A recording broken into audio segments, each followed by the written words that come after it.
CI2चे 8वे जिल्हा अधिवेशन चिराई हो. CI2चे 8वे जिल्हा अधिवेशन चिराई हो. इन्कलाब जिंदाबाद. इन्कलाब जिंदाबाद. किमान वेतन मिळालेच पाहिजे. किमान वेतन मिळालेच पाहिजे. 4 सर्वसंहिता रद्द झाल्याच पाहिजे.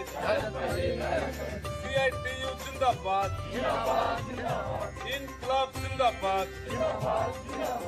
इन्कलाब जिंदाबाद.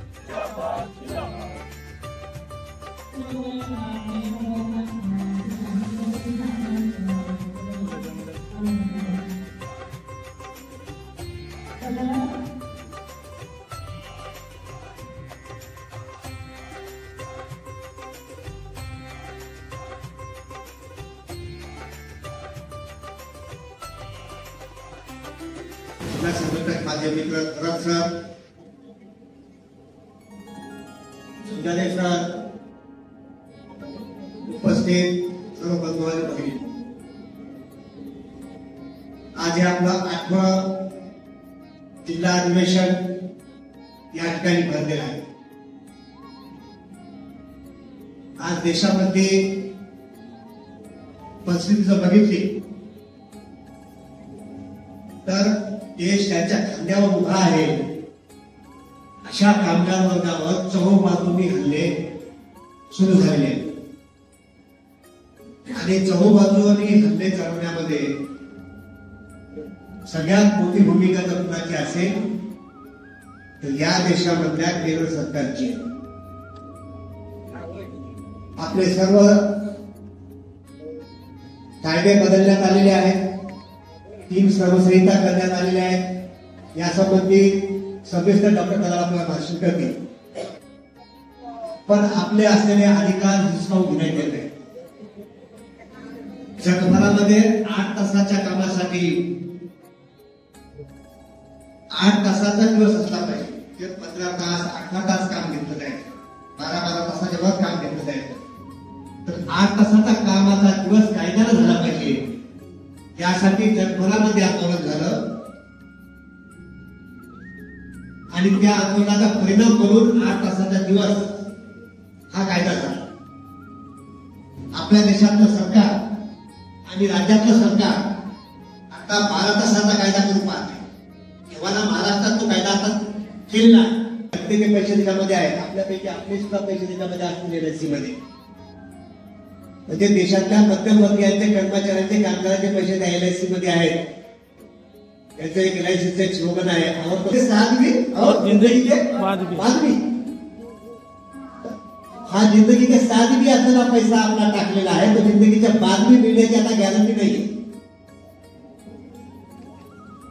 अगोदर 10-12 हजार कोटी रुपये त्यांनी आघाडीला दिले. हे पैसे बुडाले LICचे. आता जगभरातल्या बँकांनी त्यांना कर्ज मनाई केली.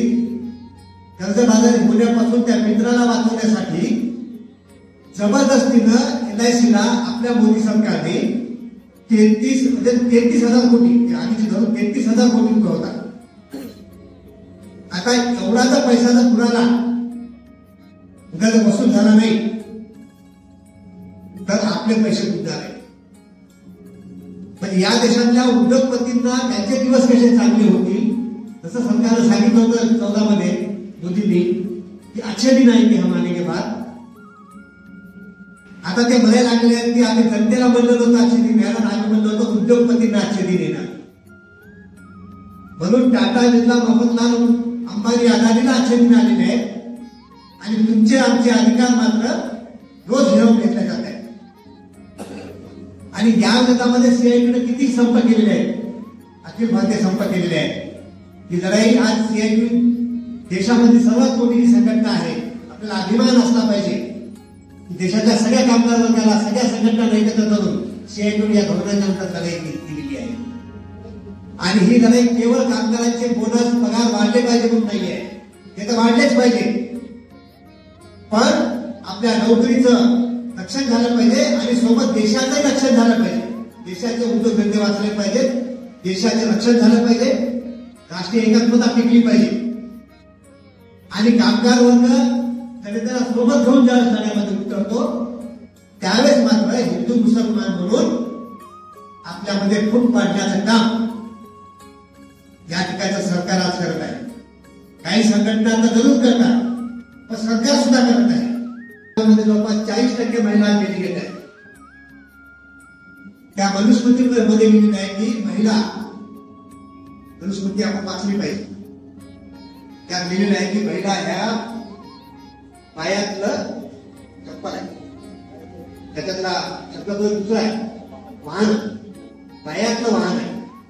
आणि वाहनाला जसं आपण ठेवतो ना तसं महिलेला ठेवलं पाहिजे. यावरून तुम्ही लक्षात घ्या, हिंदू राष्ट्र आल्यानंतर महिलांवर काय परिणाम होणार. सगळ्या महिला घरामध्ये जातील, शिक्षणापासून बंद होतील, नोकरी देण्यातून बंद होतील, नाही तर तालिबान आज होती तसं महिलांना मागं जात होतं. कधी महिला नोकरी देण्यात सोडत नाही तिथं.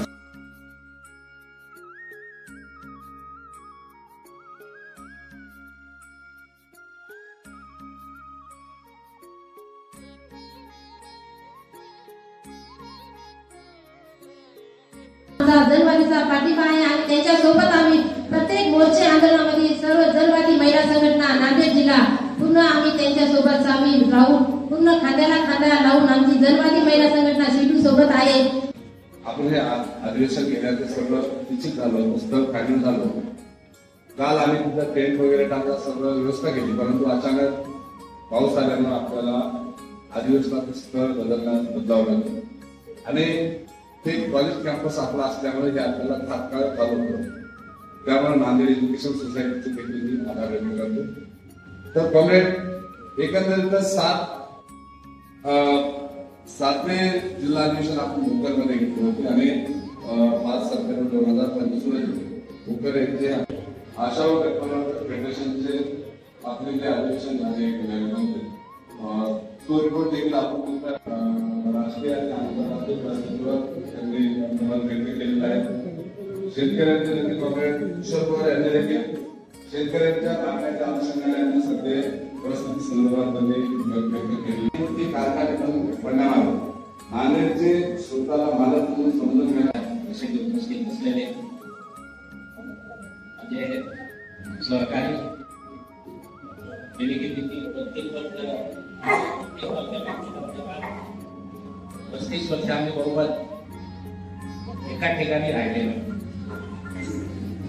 तुमच्या नांदेडचा इतिहास बघा, त्यांना हिंगोली जिल्ह्यामधले इकडे बीड जिल्ह्यामध्ये कॉम्रेड गंगाधर अप्पा बोरांडे होते, संभाजीनगरमध्ये CD Chaudhari, RD. Deshpande, BD. Deshpande होते. असे अनेक नेते होते. या नेत्यांनी आम्हाला सांगितलं की तू माणूस आहे, तू शिकलेला आहे, तर तू शिकलेला आहे तर तू फक्त स्वतःसाठी जगायचं नाही. तो डॉक्टर झाला तर खूप पैसे कमवतील, जास्त वेळ दवाखान्यात बसला तर अजून जास्त पैसे कमवतील, 4 हॉस्पिटल काढले तर काही कोटी रुपये कमवतील. परंतु ह्या सगळ्या महान व्यक्तीने आम्हाला सांगितलं की तू स्वतःसाठी जगायचं म्हणजे तुम्ही समाजासाठी जगलं पाहिजे, समाज चांगला समाज निर्माण करण्यासाठी जगलं पाहिजे, समतेवर आधारलेला, भेदभाव नसलेला, अन्याय नसलेला असा उपचार करून घराचं दिवाळं काढून डॉक्टरचं बिल देणं त्याला भांडवलशाही म्हणतात. आणि सरकारी दवाखान्यात चांगली सेवा, आरोग्य सेवा मिळणं त्याला समाजवाद. माणसाच्या कष्टाचं योग्य दाम मिळणं त्याला समाजवाद म्हणतात आणि माणसाचं शोषण त्याला भांडवलशाही. कुठला वाद असला पाहिजे आपल्याकडे, कुठला असला पाहिजे, बोला बरं मोठ्याने. समाजवाद असला पाहिजे की भांडवलशाही असली पाहिजे? मोठ्याने बोला. समाजवाद असला पाहिजे की नाही? सीआयटू समाजवाद प्रस्थापित करण्यासाठी काम करणारी संघटना. आपला उद्देश काय?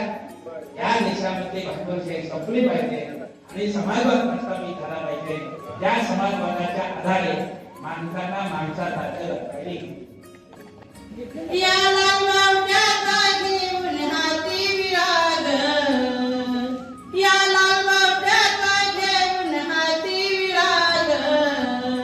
या देशाचा माझा निंदून काढ मला ग, या देशाचा माझा निंदून काढ मला ग. काम करूया तुला तुला हे रोपे वडतील भरा भरा हे,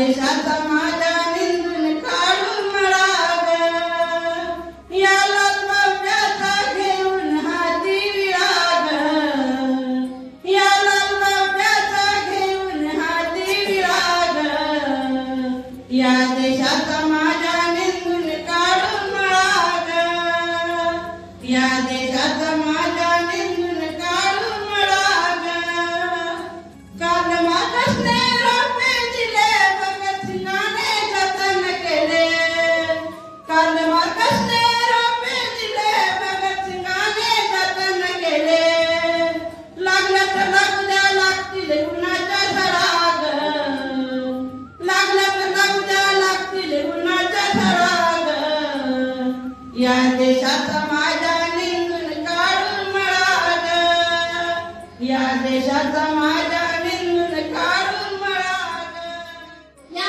अधिवेशनाचं वैशिष्ट्य सांगावंसं वाटतं की नांदेड जिल्ह्यामध्ये जेव्हा 26 तारीख ठरली आपण सातत्याने करत असतो की आपला एकही संघटना बाहेर राहिली नाही पाहिजे म्हणून आपण या अधिवेशनात 100चा आढावा घेऊन डोळ्यासमोर आकडा ठेवला परंतु या 100च्या आकड्यामध्ये ज्या राज्यव्यापी संघटना आहेत ज्या राज्याशी संलग्न आहेत अनेकदा काय होतं आरोग्य मित्रासारख्या संघटना किंवा आश्रमशाळेसारख्या अंगणवाडीसारख्या त्यांचा थेट संबंध राज्याशी येतं म्हणून त्यांना जिल्ह्याच्या अधिवेशनाला बसायला संधी मिळत नाही परंतु या ठिकाणी अभिमानाने सांगावंसं वाटतं आमच्या युनियन वाईज आम्ही कोटे घेताना आम्ही सगळ्या राज्य केंद्राशी जे संलग्न आहेत त्यांना प्रत्येकी 5-5चा कोटा दिलेला आहे कुणालाही या ठिकाणी बाहेर ठेवलेला नाही आणि MSMI काही कारणास्तव आले नाही परंतु प्रत्येक संघटना आमच्या औद्योगिक मित्र असतील किंवा आरोग्य मित्र असतील अर्धवेळ परीक्षा नुकतीच जोडलेली आहे पण त्या सुद्धा या ठिकाणी अधिवेशनाला आलेल्या आहेत आता CITU बद्दल खूप नेते बोलले मी फार बोलणार नाही परंतु या सभागृहाने तथा नांदेड जिल्ह्याने मला 3ऱ्यांदा जिल्हा अध्यक्ष बनवलेला आहे